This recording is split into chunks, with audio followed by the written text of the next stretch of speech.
8. Reading. School days. School around the world. Ahmed, Jeddah, Saudi Arabia.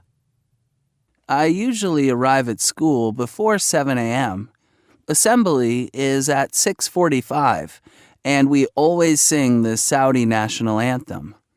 After assembly, we go straight to the classroom. We have 6 classes a day. Each one lasts 45 minutes. We only leave our classroom for subjects like computer, PE, and art.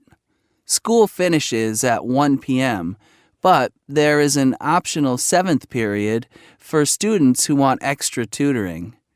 There are after-school clubs. I'm a member of the football club, so I sometimes stay after school and play football.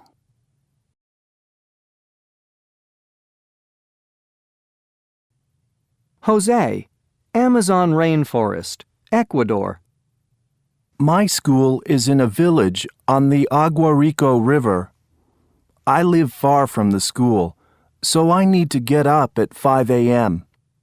I go to school by canoe, but when it rains a lot, I stay home.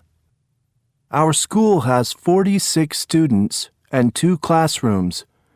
There are 2 teachers, one for grades 1 through 3, the other for grades 4 through 6. We study all the subjects in Quechua, our first language, but we also learn Spanish. Our school has a generator for electricity, and it has a computer.